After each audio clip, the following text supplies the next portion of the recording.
Invitado, el doctor Víctor García Toma, exministro de Justicia y Derechos Humanos, expresidente del Tribunal Constitucional. Víctor, ¿cómo estás? Buenos días. ¿Cómo le va, Pancho? Gusto en saludarlo. Buenos días. Gracias, siempre un placer tenerlo acá con nosotros. Bien, Donald Trump ha tenido mucho que decir en los últimos apenas 20, 25 días de presidente. Al parecer el señor no ha descansado ni un día, no ha tenido órdenes ejecutivas tras órdenes ejecutivas y está haciendo tendencia en todo el mundo por las implicancias de sus acciones. Una de ellas ha sido que Trump retira a Estados Unidos del Consejo de Derechos Humanos de la ONU. Ahora, ¿qué significa esto de acá? ¿Qué significa retirarse de este consejo? Y para comenzar, nos vamos a priori para aquellas personas que nos están escuchando, nos están oyendo y que tal vez no son tan diestras como el doctor Víctor García Toma en materia de derecho internacional. ¿Qué es este Consejo de Derechos Humanos de la ONU y por qué es tan importante y por qué podría ser un peligro que Trump se retirara? Este es un órgano que pertenece a las Naciones Unidas. Hay al interior de esa organización todo un sistema dirigido a proteger los derechos humanos. Hay el Comité de Derechos Humanos, hay el Alto Comisionado y es este Consejo. Las actividades que realiza este Consejo básicamente son recibir las denuncias sobre graves violaciones a los derechos fundamentales y emitir pues un dictamen que es de carácter político, pero que evidentemente tiene una repercusión mundial. El problema está en que en este Consejo tienen participación las ONGs y algunas de ellas tienen pues una agenda específica. Pero ¿este consejo tiene la misma acción o la misma importancia que, por ejemplo, que la CIDH? ¿O trabajan de manera paralela, en conjunto? No, la CIDH es un órgano jurisdiccional. Expide sentencias que son de carácter obligatorio para los estados y que de alguna manera esto se concretiza en una determinada acción con el estado que recibe una sentencia de condena. Aquí hay una denuncia, esta denuncia es procesada, está integrado por 47 miembros, pero detrás de ellos hay todo un grupo de peritos, expertos, en fin. Y lo que hay es un informe que de alguna manera coloca a un país, digamos, en una situación favorable o desfavorable como en relación a su imagen en la política internacional y las relaciones internacionales. Pero vuelvo a repetir, yo creo que Trump le ha puesto los ojos a este consejo porque en los últimos años ha habido una agenda, que es la agenda web con la que él no comparte, y creo que nosotros estamos en la misma línea. Y además hay una fuerte presencia de las ONGs, que son los que de alguna manera han estado llevando, digamos, la batuta. ¿Ha habido algún caso emblemático en los últimos años de informes emitidos por este consejo como para entender un poquito la magnitud o el tipo de informes que se emiten? Por ejemplo, todos los temas vinculados con los denominados derechos de género. Eso es un tema muy específico. Luego también la agenda, del enfoque de género, pero dirigidas específicamente a las mujeres, ¿no? Y el tema, vinculado con el medio ambiente, ¿no? Son tres de los aspectos. Aparte de ciertas imputaciones de violaciones de derechos humanos, pero mirando solo a un lado y no a los otros, ¿no? Pero ¿y este consejo emite informes o comunicados a solicitud cuando alguna persona de algún país miembro lo solicita o es un ente observador que constantemente está...? No, las recibe. Incluso, por ejemplo, Dina Boluarte tiene una denuncia allí por los temas que se suscitaron y que fueron actos de terrorismo, ¿no es cierto? Esta es la toma de aeropuertos, fábricas, y que ahí le han dado la connotación de genocidio y estas cosas que ya sabemos, ¿no? Sí. Entonces, yo creo que la preocupación de Trump está dirigido al manejo político que se le ha venido dando a este consejo desde una perspectiva lógica que él no comparte y que en cierta medida estamos de acuerdo nosotros. Ahora, ¿no? ¿se puede ser parte de la ONU y no parte del Consejo? No. O sea, él se ha retirado de la ONU, entonces. No, digamos, se ha retirado, en primer lugar, lo más importante, de aportar. Ajá. Eso es lo más importante. Él sostiene, Estados Unidos sostiene básicamente a ese consejo, ¿no? Claro. Ahora, ¿qué implicancias va a tener que Estados Unidos, el que pone la plata, como tú bien dices, ¿no? El grande de ahí del equipo se retire? Otros países dirán, pucha, ¿y se van los gringos? ¿Qué ¿qué hago yo acá? Sí, pues. Mire, Pancho, hay una situación muy curiosa que se ha develado en la Corte Interamericana de Derechos Humanos. Buena parte de los países firmantes de la Convención no cumplen con sus obligaciones económicas para el sostenimiento de la Corte. ¿Más o menos cuánto hay que pagar o es un...? El monto no lo tengo, ¿Pero es un porcentaje del PBI o es una cifra exacta? No, es una cifra exacta, ¿no? Okay. Es una cuota que se hay que pagar. Entonces, varios países que no pagan. Como obviamente digamos, los gastos administrativos, etcétera, etcétera, han crecido de manera superlativa, ¿cómo han conseguido financiar su presupuesto? Con el apoyo de una serie de ONGs básicamente europeas o algunas norteamericanas, pero privadas, algunas ONGs, pero esto va con agenda. Es decir, ellos dan un aporte, pero la Corte tiene que demostrar que durante ese año han dado muestras de que su jurisprudencia se ha inclinado a luchar por tales y cuales cosas que ellos consideran que es lo correcto. ¿No? Eso ha sido ya develado, ha sido ventilado al interior de la Corte Interamericana. Sí. Ahora, Donald Trump, desde que asumió la presidencia, ha tenido varias acciones ejecutivas que ya, mirando en retrospectiva, uno puede afirmar que fueron hechas para negociar, ¿no? Como es el caso de las tarifas en Canadá y México, que fue, vamos a subir las tarifas y luego... claudicaron los presidentes, bajaron la mano, ok, listo, podemos conversar. Fue una estrategia de negociación. ¿Podría ser eso también considerado como una estrategia de negociación para que la ONU diga, ok, vamos a hacer tal o cual cosa, vamos a modificar nuestros estatutos, a incluir a sabe Dios qué persona para complacer a Estados Unidos, o tú lo ves como determinante? Yo creo que son dos fenómenos. Por un lado, hay un enfoque ideológico que él pretende combatir y desterrar. Sí. Por otro lado, creo que hay la pregunta de por qué los Estados Unidos tienen que financiar algo que es responsabilidad de todos. Claro. ¿No? Entonces, seguramente él preferirá invertir esos dineros en temas internos. Sí, ¿no? pues, ¿no? Bueno, desde que ha asumido también y que ha eliminado alguna de estas políticas de diversidad e inclusión, al parecer ya se están ahorrando miles de millones de dólares, Sí, ¿no? pues, y evitando que se haga daño a la gente. Exactamente, con esa... ¿no? Exactamente. Lo de USAID, antes de pasar al otro tema que son los jueces sin rostro, que también me parece muy prudente porque también está justamente en la palestra de la discusión. El tema de USAID, ¿cómo lo ves tú? ¿Con alegría? ¿Cuál es la impresión? Porque también hay que separar un poco la paja del trigo, ¿no? USAID no solamente da plata a ONGs para que hagan cómics de transexuales, sino que también tiene otros propósitos. Y ahorita se ha suspendido todo USAID, ¿no? Si nos atenemos a las declaraciones de Mulock, ¿no? No sé si lo pronuncio bien, empresario de X. Elon Musk. Elon Musk. Si nos atenemos a esa declaración, tendríamos que persignarnos, porque evidentemente se estaría, digamos, aislando a los Estados Unidos de su responsabilidad como país importante en cooperar en el desarrollo de otros países. Yo entiendo que finalmente lo que se va a producir aquí con Rubio es que se va a hacer una discreción.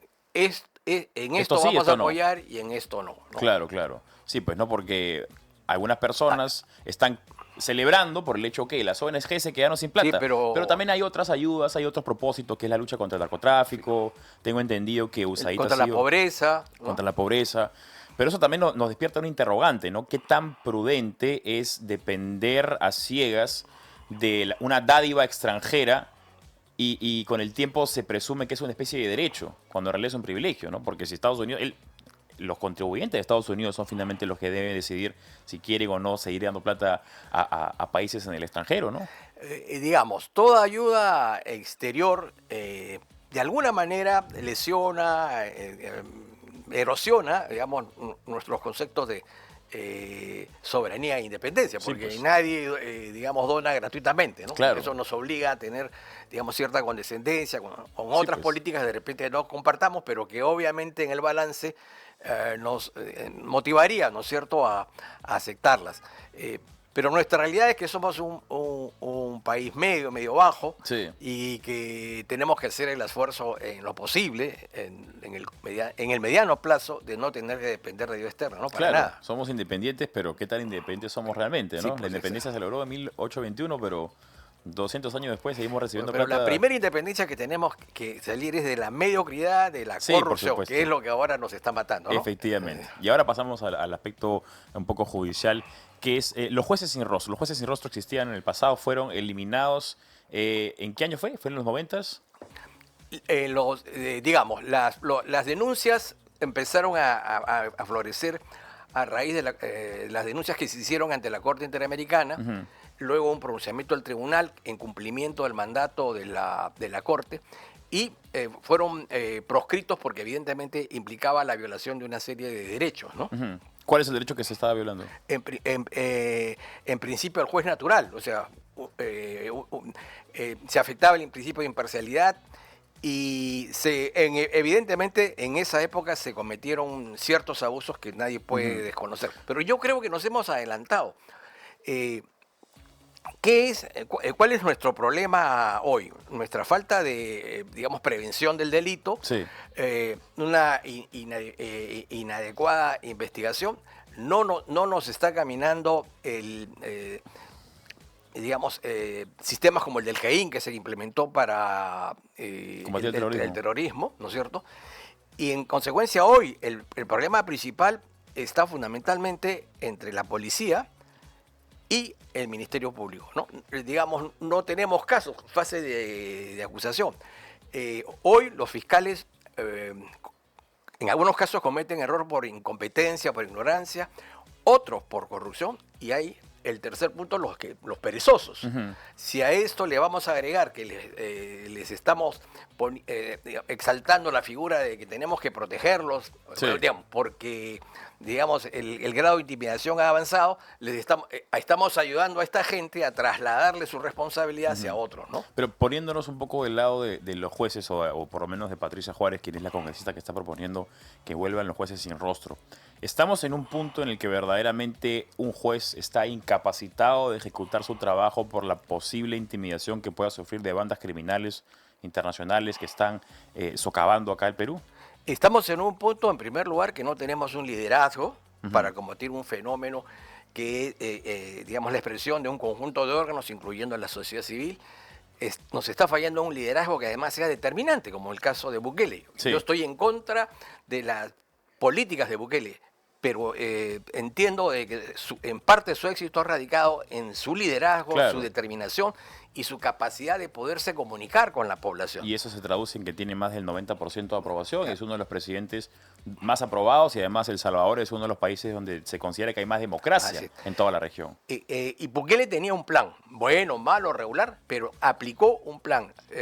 Los peruanos no sabemos cuál es el plan, ¿cierto? Pero esa situación de letargo en la que nos encontramos, porque no solamente he escuchado de tu parte decir que nos falta liderazgo, sino también cuando he conversado con expertos con temas de seguridad, también dicen, nos falta liderazgo, o sea, haciendo una crítica a la incapacidad de Dina Boluarte de tomar el liderazgo, tomar el control del país o guiar al país, digamos, con el ejemplo, ¿no? Como debe ser un líder. Pero bajo ese contexto, entonces, ¿qué debemos esperar de brazos cruzados un año hasta que cambie presidente para recién comenzar a legislar y proponer? Pero, digamos, lo importante es señalar en dónde están nuestros errores. Y ahí está, creo, el tema central. No es aumentando las penas, no es criminalizando más las conductas. Lo importante es ser eficiente, eficaz, ¿no es cierto? Tener un aparato que logre suministrar la información y los datos necesarios y suficientes para que luego la policía y el Ministerio Público puedan operar. Si nada de eso funciona, y estoy hablando de un tema que en realidad a tu segundo invitado lo conoce mejor que yo, va a tener que volver a repetir la pregunta. Seguramente. Pero, digamos, yo creo que por ahí está el tema. No es... creo que con buena fe la doctora Juárez ha planteado el tema, pero en primer lugar es innecesario.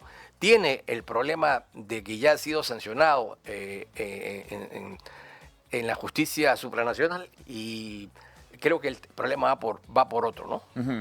Pero, a ver, digamos, quiero abrir la pregunta al público para también escuchar la opinión de los peruanos que nos están oyendo. ¿Están ustedes de acuerdo con si es que debería o no haber jueces sin rostro? ¿Deberíamos regresar a los jueces sin rostro? Pueden escribirnos al 947-246-545 o llamarnos directamente para hacerle consultas legales al doctor Víctor García Toma.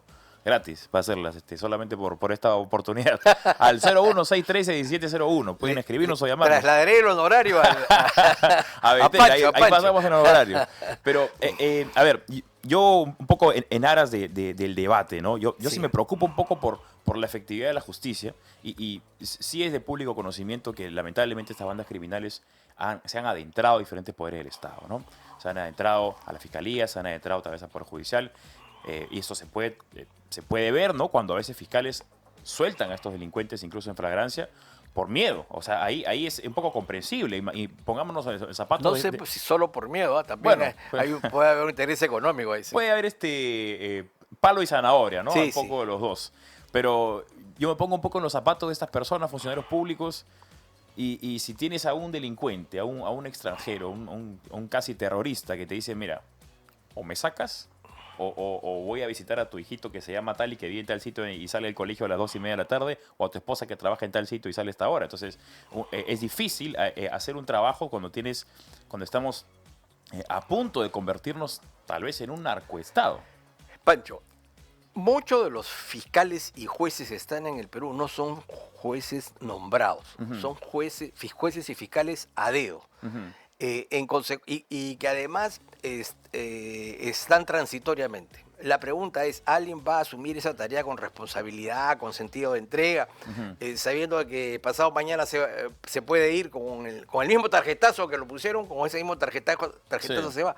Entonces, es un hombre que no está comprometido con la función. Ese es un problema que también lo he conversado con varios expertos en materia legal acerca de una posible o necesaria reforma del sistema judicial que incluye justamente poder tener a jueces que no sean de turno, sino que no estén nombrados momentáneamente, sino que tengan una carrera, ¿no? ¿Qué se puede hacer en ese sentido? Esta es una labor que corresponde a la Junta Nacional de Justicia, que debería actuar con mayor celeridad en los nombramientos, Sí. pidiéndole, por supuesto, de que lo hagan con la mayor eficiencia posible para no tener que colocar como nombrado a un mediocre, un incompetente, ¿no? Sí. O un posible corrupto. Pero además, Pancho, creo que este es un trabajo holístico.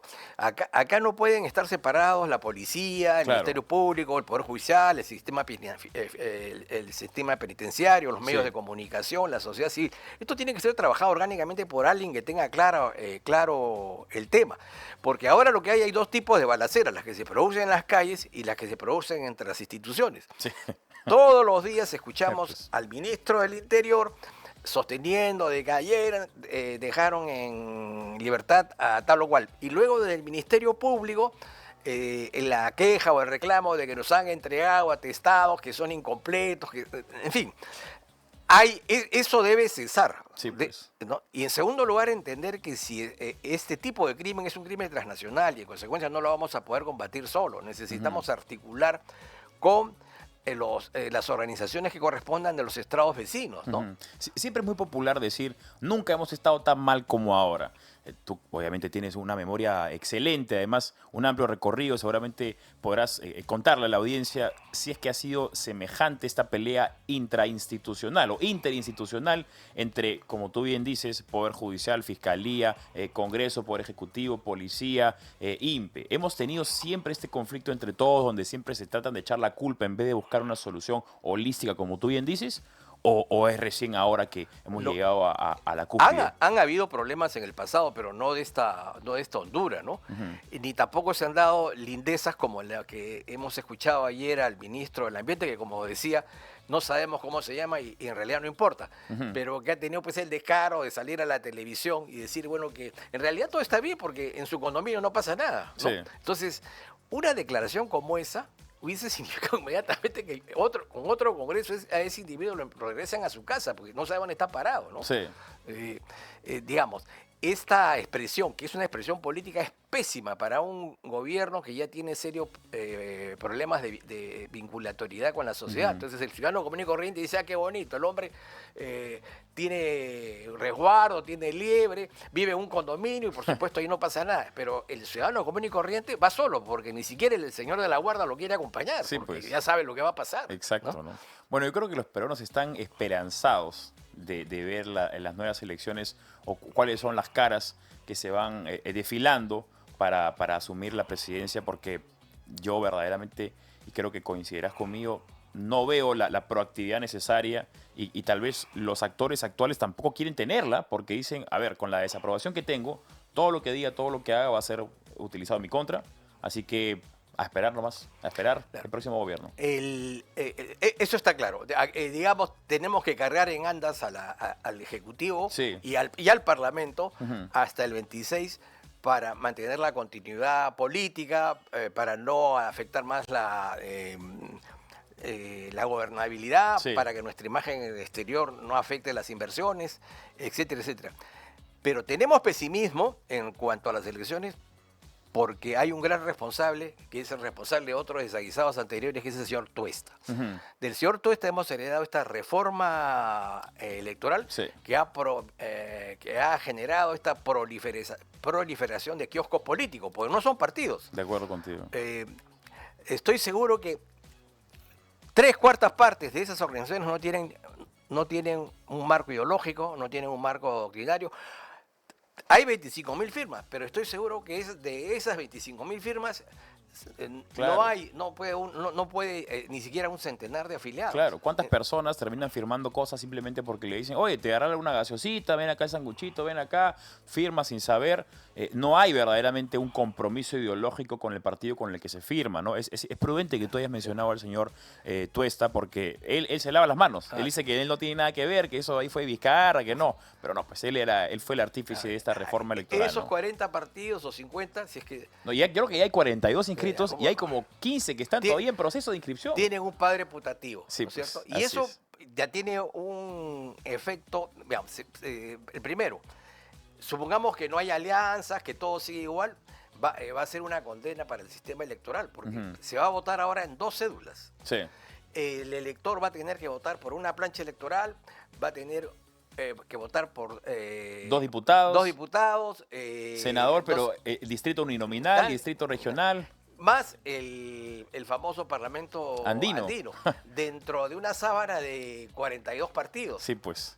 Solo en Lima, que son creo 36 candidatos para Lima, para el Parlamento, si multiplicamos 36 por 40 o 42, ya uno se imagina cómo va a salir esa Efectivamente, sábana. Pues no, o sea, la OMPI siempre tiene el trabajo de educar a las personas en cómo votar. Vemos siempre que hay un porcentaje que obvia esa educación porque termina votando mal, hay un porcentaje de votos viciados en blanco muy alto, la gente termina no utilizando el voto preferencial, pero creo que ahora sí como es defensa civil, tarea de todos, también es las elecciones también son tarea de todos y esperemos que haya la debida educación para que la gente sepa cómo votar. Va a ser difícil votar. Y esta vez las personas que son elegidas para la mesa van a tener que tomar el curso, digamos, de cómo llenar el acta, porque por lo menos vamos a tener que un experto en matemáticas para que pueda establecer.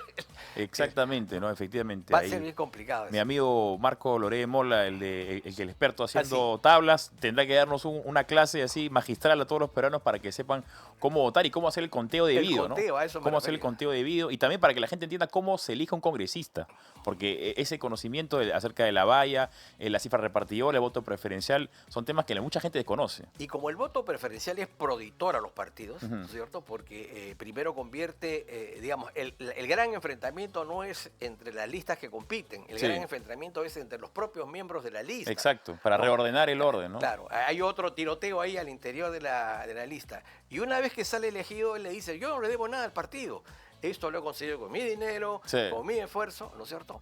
Y en el afán de conseguir el voto ciudadano, ofrecen, digamos, cosas pues descabelladas que generan la atención, digamos, de la prensa para tratar de caricaturizar el proceso electoral. Entonces esto se convierte en un circo. Bueno, por lo menos, como tú has dicho, se convierte en un circo, vamos a estar entretenidos y de acá, desde el lado periodístico, vamos a tener bastante trabajo para cubrir las elecciones. Pero esos payasos que en ese momento nos hacen reír, después nos van a hacer llorar.